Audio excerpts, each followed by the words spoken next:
So hello everyone, मैं हूं सौरभ और हम लोग पढ़ रहे थे HTML। तो अभी तक हमने HTML में काफ़ी सारी चीज़ें डिस्कस की है, जैसे कि HTML क्या होता है, HTML के टैग्स क्या होते हैं, मतलब लिखने का तरीका क्या होता है, यानी उसका सिंटैक्स कैसा होता है। ये सारी बेसिक चीज़ें हमने अभी तक डिस्कस कर ली है। अब और जहाँ तक मुझे याद है, मैंने लास्ट वीडियो में आपको बताया था अनऑर्डर लिस्ट और ऑर्डर लिस्ट के बारे में। ठीक है, तो यहाँ तक चीज़ें हमने कवर कर रखी है। एक बार वापस से हम देख भी लेंगे। ठीक है, थोड़ा सा रिवीजन करेंगे और आज हम इसके आगे के टॉपिक्स के बारे में बात करेंगे। ठीक है, तो वापस आते हैं अपने कोड पे और एक सेकेंड, गिव मी 1 मिनट। और वापस से हम अपने कोड पे आते हैं। तो ये है मेरी स्क्रीन और यहाँ पे हम देख सकते हैं कि अभी क्या हो रहा है। index.html नाम की मैंने एक फाइल बनाई है। ठीक है, मतलब मेरा फाइल का नाम है index.html। तो अगर एकदम बेसिक से बात करें तो हमने बात किया था कि HTML की फाइल को हम .html नेम से सेव करते हैं, चेंजेस करते हैं। आज मैं थोड़ा सा आपको कुछ एक दो CSS प्रॉपर्टीज के बारे में भी बताने वाला हूँ। ठीक है, एक बार इस पेज को देखते हैं। तो मैं करता हूँ इसको रन और आप देख सकते हैं ये मेरा वेब पेज है। ठीक है, मैं यहाँ पे आता हूँ और अगर मैं थोड़ा सा जूम इन कर लूँ, ठीक है, मैं थोड़ा सा जूम इन करूँ तो यहाँ पे देखो टाइटल में मैंने क्या लिखा हुआ है, लर्निंग HTML। और जब मैं अपने वेब पेज पे चलता हूँ तो यहाँ ऊपर मैं टाइटल में देखता हूँ तो क्या लिखा रहता है, लर्निंग HTML। अगर मैं यहाँ पे चेंज करके लिख दूँ पिक्सल सौरभ, ठीक है, तो यहाँ के टाइटल में अभी देखो, अभी तो लर्निंग HTML ही दे रहा है, लेकिन जैसे ही हमने पेज को रिफ्रेश किया ये देखो चेंज हो गया, क्या, पिक्सल सौरभ। मतलब टाइटल में जो भी चीजें हम रखने वाले हैं वो कहाँ पे आएंगी, वो यहाँ पे आएंगी। ठीक है, वो यहाँ पे चेंजेस होंगी। फिर उसके बाद अगर हम बात करें, फिर ये सारे काम कहाँ हुए, हेड टैग के अंदर, हेड टैग के टाइटल टैग के अंदर। ठीक है, और भी सारी चीजें हम यही लिंक करते हैं। जैसे हमें CSS की फाइल लिंक करनी होती है तो हम यहीं से करते हैं। तो ये काम हुआ हेड टैग के अंदर, टाइटल टैग के अंदर। ठीक है, हेड के अंदर जो टाइटल टैग है उसके अंदर। ओके, तो यहाँ तक तो हम हमारा हो गया है सब। एक बार समझ सकते हैं, आप चाहे तो इतने का स्क्रीनशॉट भी ले सकते हैं इनकेस अगर आपको देखना हो HTML के कोड्स। तो आप चाहे तो इसका SS भी ले सकते हो। चलो आगे बढ़ते हैं। उसके बाद फिर बॉडी टैग। अब बॉडी टैग क्या होती है, ये पेज, ये जो पूरा आपको एक एरिया दिख रहा है ये व्हाइट कलर का, अभी फिलहाल ये डिफॉल्ट है। तो ये जो पूरा एरिया, इसी को हम बोलते हैं बॉडी। ठीक है, ये मतलब पूरे वेब पेज की बॉडी है। उसके बाद उसके अंदर मैंने लिखा है H1 टैग। ठीक है, उसमें मैंने लिखा है माई फर्स्ट वेब पेज। चलते हैं अपने वेब पेज पे और यहाँ पे देखो एक हेडिंग की तरह लिखा हुआ है माई फर्स्ट वेब पेज। ठीक है, और अगर हम चाहें तो हम इसे इंस्पेक्ट भी कर सकते हैं। इंस्पेक्ट करने के लिए या तो आप साइड से भी कर सकते हो, नहीं तो इसको सिलेक्ट करो या ना सिलेक्ट करो, माउस से राइट क्लिक करो, नीचे जाओगे एक ऑप्शन मिलेगा इंस्पेक्ट। इसको करोगे तो राइट में आपको एक विंडो मिल जाएगी इंस्पेक्ट की। अभी मैंने जूम इन किया हुआ है, अगर आप जूम आउट करोगे तो पूरी स्क्रीन में दिखेगा ही। चलो इसे हटा ही देते हैं। ठीक है, और फिर यहाँ पे मैंने माउस को सिलेक्ट कर लिया। इस पे जब लाते हैं, इस पे जैसे ही हमने लाया तो हमें देखने को मिल सकता है कि ये एक H1 टैग है। ठीक है, वापस से मैग्नीफायर लगा लेता हूँ। सो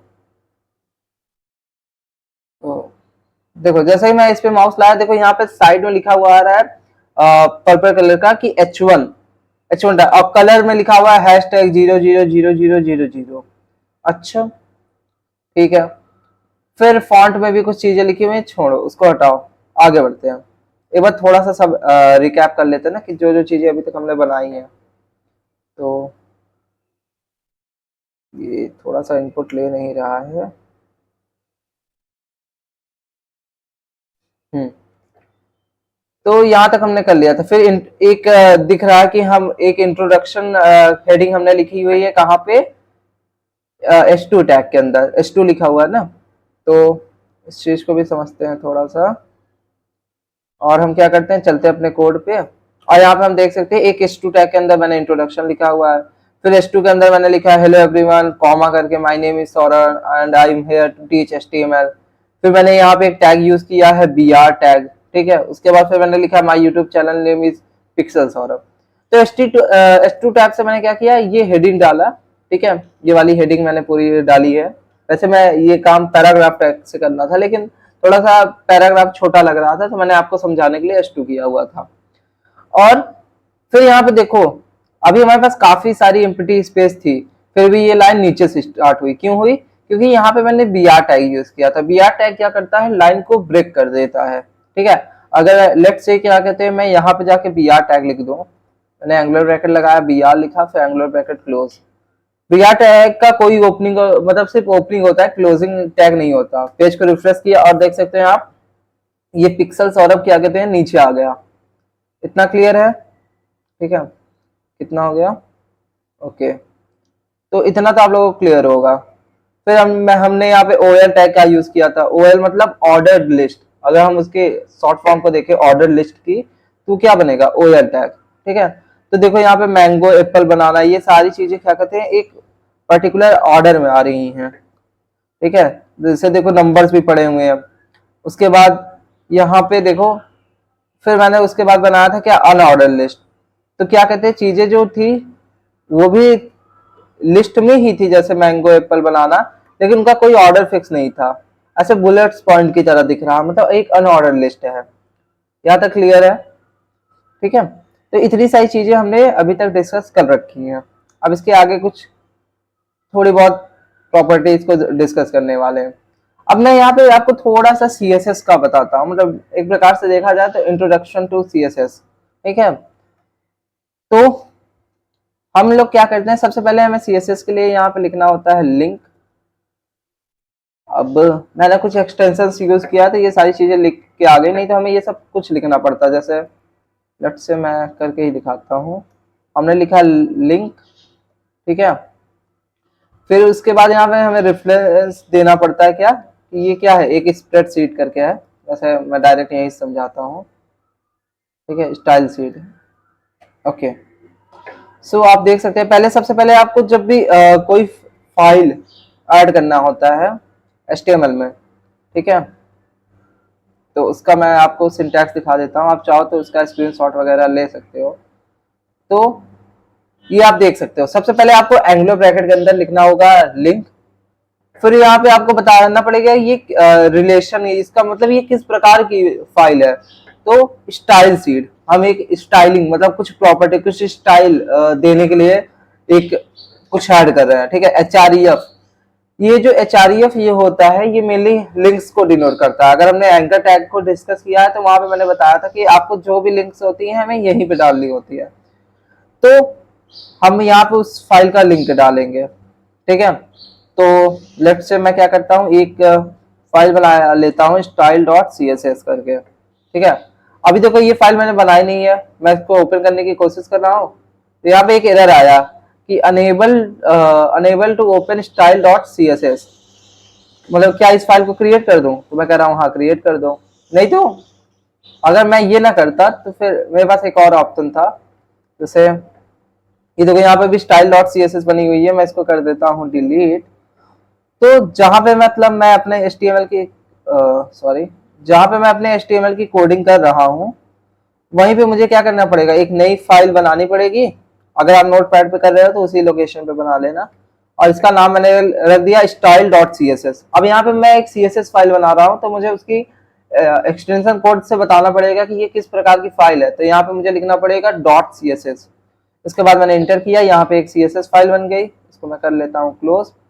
अब CSS के अंदर क्या होता है, सबसे पहले जब भी हमें इसकी किसी भी चीज की प्रॉपर्टी डिफाइन करनी होती है, तो हम उसके टैग का नाम लिखते हैं। अगर क्लास बनाते हैं तो क्लास नेम, आईडी बनाते हैं तो आईडी। अब क्लास आईडी क्या होता है इसको हम आगे चलकर डिस्कस कर लेंगे, नहीं तो अभी सिर्फ हम टैग से समझते हैं। तो फॉर एग्जाम्पल ये हम अपने वेब पेज पाते हैं, मैं चाहता हूँ जितनी भी H1 है, देखो H1 एक ये हेडिंग है, ये है H2, और ये भी H2 है, और ये दोनों लिस्ट में है। ठीक है, अनऑर्डर लिस्ट में और एक ऑर्डर लिस्ट में। तो मैं चाहता हूँ जो मेरी H1 का कलर है, मैं चाहता हूँ मेरे H1 टैग का जो कलर हो वो लेट से ब्लैक से ना हो, ब्लैक ना होकर कुछ और कलर में हो जाए। तो मैं यहाँ पे सबसे पहले जिस टैग में मुझे चेंजेस करने होंगे उसका नाम लिखूंगा। तो H1 टैग का नाम क्या होता है, H1 ही होता है। उसके बाद मैं यहाँ पे लगाऊंगा कर्ली ब्रेसेस। ठीक है, इंटर कर दिया ताकि थोड़ा सा स्पेस क्रिएट हो जाए, अच्छा लगे। और उसके बाद मैं मुझे किस प्रॉपर्टी में चेंजेस करना होगा, मुझे कलर में चेंज करना है। तो मैं यहाँ पे लिखूंगा कलर, फिर मैं लगाऊंगा कॉलन। अगर कलर का नेम आपको याद है तो अच्छी बात है, नहीं याद है तो यहाँ पे देखो कई सारे कलर के सजेशंस हैं, आप देख सकते हो, नहीं तो आप खुद से भी लिख सकते हो। तो मैं यहाँ पे लेट से ये एक कलर है फुसिया करके कुछ, ठीक है, पता नहीं यही प्रोनाउंस करते हैं कुछ और। मैंने इसको किया और मैंने जैसे ही पेज को रिफ्रेश किया, यहाँ पे देख सकते हैं आप कलर चेंज होके आ गया है, ठीक है। ये थोड़ा सा पर्पल पिंक का कॉम्बिनेशन जैसा कुछ लग रहा है, ठीक है। या फिर मैं यहाँ पे चलो इसको चेंज करके कर देता हूँ रेड, और मैंने पेज को रिफ्रेश किया, ये देखो एक रेड कलर का हमें यहाँ पे हेडिंग मिल गया। मतलब हेडिंग जो H1 टैग था उसी का कलर चेंज हुआ, बाकी सब कुछ सेम है।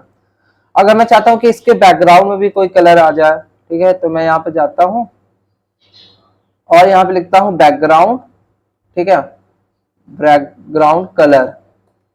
उसके बाद मैंने ये लगाया क्या, कलर। इसके बाद बैकग्राउंड कलर मुझे जिस कलर का देना हो, ठीक है, उस कलर का हम दे सकते हैं। मैं यहाँ पे लेता हूँ ये कैडेट ब्लू करके एक कलर है उसको, और लास्ट में आप सेमी कॉलन लगाएंगे, ठीक है, ये बताने के लिए कि आपकी लाइन यहाँ पे एंड हो रही है। उसके बाद आते हैं रिफ्रेश करते हैं, तो आप देख सकते हो कि H1 जहां जहां तक H1 टैग का मतलब रेंज होता है वहां तक उसकी कलर क्या हो गई, चेंज हो गया, उसका बैकग्राउंड में कुछ कलर आ गया, ठीक है। इसको हम लेट से कुछ और करते हैं, लेट से इसको हम करते हैं ब्लैक, ठीक है। तो अब देखो ये पूरा बैकग्राउंड चेंज होके क्या हो गया, ब्लैक हो गया। अब हम क्या करते हैं, अगर मान लो मुझे H2 टैग में भी चेंजेस करने हैं, ठीक है, मैं चाहता हूं कि ये सारी चीजें क्या कहते हैं येलो कलर की हो जाए और इनका बैकग्राउंड भी ब्लैक हो जाए, तो मैं क्या कर सकता हूँ, मैं लिखूंगा यहाँ पे H2, मतलब मुझे किसके अंदर चेंजेस करने हैं, फिर मैं लगाऊंगा कर्ली ब्रेसेस, लाइन चेंज कर लिया ताकि स्पेस क्रिएट हो जाए। उसके बाद मैंने इसका कलर दे दिया लेट्स से येलो, और फिर इसका मैंने बैकग्राउंड कलर दे दिया क्या, इसका मैंने बैकग्राउंड कलर दे दिया ब्लैक, ठीक है। और हम करते हैं पेज को रिफ्रेश, तो आप देख सकते हो इन सबको एक बैकग्राउंड कलर मिल गया ब्लैक, और इनका कलर चेंज होके हो गया क्या, येलो, ठीक है। तो ये सारी चीजें, अगर मान लो मुझे इसमें भी कुछ चेंजेस करने हैं ऑर्डर लिस्ट और अनऑर्डर लिस्ट में, तो मैं उसको भी कर सकता हूँ। मुझे टैग नेम फॉर एग्जांपल मुझे सिर्फ ऑर्डर लिस्ट में चेंजेस करना है, और ऑर्डर लिस्ट के मुझे लिस्ट आइटम में चेंजेस करना है। अब ये बात थोड़ा सा समझना मुश्किल हो सकती है, जैसे हम एक तरीका है तो लिख देंगे, चलो मैं करके दिखाता हूँ, लिस्ट आइटम। अब ये देखो यहाँ पे अगर आप जाओगे तो देखोगे ऑर्डर लिस्ट है, इधर अनऑर्डर लिस्ट है, इनके इन दोनों के अंदर देखो लिस्ट आइटम्स है, ठीक है। तो अगर मुझे थोड़ा सा, वैसे आपको समझ तो आ रहा होगा, लेकिन थोड़ा सा स्नैप लेके मैं इस चीज को बताने की कोशिश करता हूँ, ठीक है। और हम चलते हैं कहाँ पे, अपनी नोट्स पे। इसको एक बार कर लेता हूँ ये सेक्शन क्लियर, ठीक है, ओके। तो ये मेरा कोड का स्नैप है।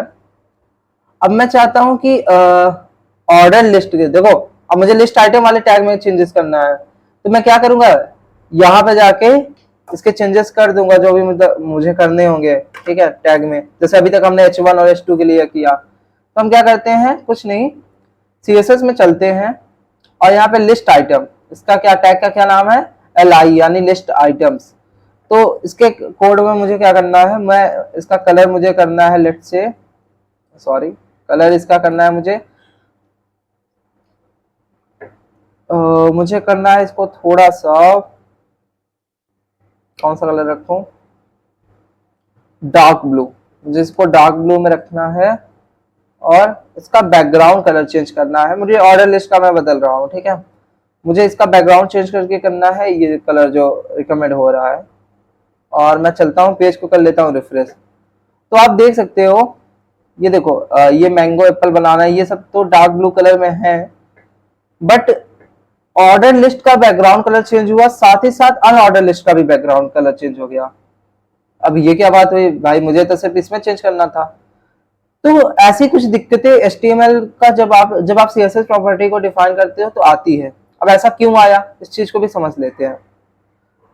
अब अगर हम यहाँ पे देखें तो ऑर्डर लिस्ट है और हमारी अनऑर्डर लिस्ट है, दोनों अलग प्रकार की लिस्ट है, दोनों का अलग टैग है। लेकिन इनके अंदर जब भी हम लिस्ट आइटम्स ऐड करते हैं उन दोनों का कोड यहाँ पे देखो सेम है। मतलब यहाँ पे भी अगर हमें कुछ लिस्ट में ऐड करना होता है तो हम लिखते हैं li, यहाँ पे भी लिखते हैं li और यहाँ पे भी हम लिखते हैं li टैग। ठीक है, तो जब मैंने इस पे कुछ प्रॉपर्टीज लगाई तो वही सेम प्रॉपर्टी जाके इस पे भी लग गई, क्योंकि दोनों के टैग क्या थे, सेम थे। यहाँ तक क्लियर है? इन दोनों टैग सेम थे, इसलिए ये क्या हुई, इन दोनों की प्रॉपर्टीज भी मतलब दोनों पे सेम प्रॉपर्टीज अप्लाई हो गई। तो अब इस चीज से बचने के लिए मैं क्या कर सकता हूँ, इसके लिए एक तरीका है हमारे पास, या तो मैं इसे कोई क्लास नेम दे दूं। मैं यहाँ एलाइट टैग के अंदर जाऊंगा, लिखूंगा क्लास नेम, या फिर क्लास यहाँ पे जाके लिख दूंगा इसको क्लास इक्वल टू लगाऊंगा डबल कोट्स के अंदर, मुझे जो भी क्लास का नाम देना होगा मैं वो नेम देके उसकी प्रॉपर्टीज डिफाइन करूंगा। नहीं तो एक दूसरा तरीका है, अगर मैं इस टैग को ध्यान से देखूं तो ये किसके अंदर आ रहा है, ये OL टैग के अंदर आ रहा है, यानी OL का li टैग है। इसकी बात करूं तो ये अनऑर्डर लिस्ट का लिस्ट आइटम टैग है, यानी अगर इसकी बात करें तो ये OL का क्या है, li है। ठीक है, ये पेरेंट है, ये उसका चाइल्ड है। वैसे इसकी बात करें तो ये पेरेंट है, ये इसका चाइल्ड है, तो ये थोड़ा सा पेरेंट चाइल्ड जैसा एक रिलेशन बन रहा है यहाँ पे। तो उसको भी हमारा HTML और सपोर्ट करता है, HTML CSS हमारे सपोर्ट करते हैं। तो मैं क्या कर रहा हूँ, कुछ ज्यादा नहीं, मैं इसको यहाँ से हटा के मैं यहाँ पे लिखता हूँ क्या, मुझे ऑर्डर लिस्ट के लिस्ट आइटम में, ठीक है, ऑर्डर लिस्ट के लिस्ट आइटम का मुझे कलर कर दो क्या, डार्क ब्लू था ना, डार्क ब्लू, और इसका बैकग्राउंड कलर कर दो, कौन सा कलर था, ये वाला। ठीक है, तो हम चलो करके देखते हैं। अब मैं क्या करता हूँ, पेज को रिफ्रेश करता हूँ तो आप देख सकते हो कि ऑर्डर लिस्ट में ही वो चेंजेस अप्लाई हुए हैं, और यहाँ पे अनऑर्डर लिस्ट में ऐसी कोई भी चेंजेस अप्लाई नहीं हुई। अगर मुझे अनऑर्डर लिस्ट में भी चेंजेस करने होंगे तो मैं यहाँ पे लिखूंगा कि अनऑर्डर लिस्ट के li का कलर कर दो क्या, कलर लेट से हम यहाँ पे कर लेते हैं डिस्प्ले, और बैकग्राउंड कलर को हम यहाँ पे कर लेते हैं ब्राउन। ठीक है, इसको करते हैं रिफ्रेश, वेट, और आप देख सकते हो ये सारी चेंजेस यहाँ पे अप्लाई हो गई। तो आई होप यहाँ तक जितनी भी चीजें मैंने आपको बताई हुई है कलर की और बैकग्राउंड कलर की, वो आप समझ गए होंगे। जाते जाते एक आखिरी दो CSS प्रॉपर्टी हमने सीख ली है, और कैसे CSS डिफाइन किया जाता है वो सीख लिया है। एक आखिरी प्रॉपर्टी को भी सीख सकते हैं। अगर थोड़ा सा HTML कोड को अपने ध्यान से देखें तो ये सारा tag H1 H2 order list list item, ये सारे टैग कहाँ लिखे हुए हैं, बॉडी के अंदर। तो अगर मैं बॉडी के अंदर कुछ चेंजेस करूंगा तो वो इस पूरे पेज पे अप्लाई होगा। अब इस चीज को भी करके देख लेते हैं। मैं क्या करता हूं, मैं बॉडी टैग के अंदर जाता हूं और चेंज कर देता हूं क्या, मैं चाहता हूं बॉडी का बैकग्राउंड कलर कर दो क्या, लेट्स से ब्लैक, और जो भी कलर होगा इसका, बॉडी में जो भी टेक्स्ट लिखा होगा उसका कलर कर दो व्हाइट। ठीक है, पेज को करता हूं रिफ्रेश, और आप देख सकते हो पूरी बॉडी क्या हो गई, बैकग्राउंड कलर ब्लैक कलर हो गया। अब इनके भी by default background colour black ही थे, तो ये थोड़े से मिक्स हो गए इसमें, और इनके बैकग्राउंड कलर हम लोगों ने चेंजेस किए थे, तो ये थोड़ा सा हम लोगों को अलग कलर से विजिबल है। ठीक है, तो ये है बेसिकली HTML और CSS का प्रॉपर्टीज। और भी कुछ प्रॉपर्टीज होंगे जिसको हम आगे चल के डिस्कस करने वाले हैं। तो बस आज के लिए इतना ही रखते हैं। आई होप यहाँ तक आपको समझ में आई होगी। ठीक है, तो बस आज के लिए इतना ही। अगर आपको वीडियो अच्छी लगी हो तो लाइक एंड सब्सक्राइब।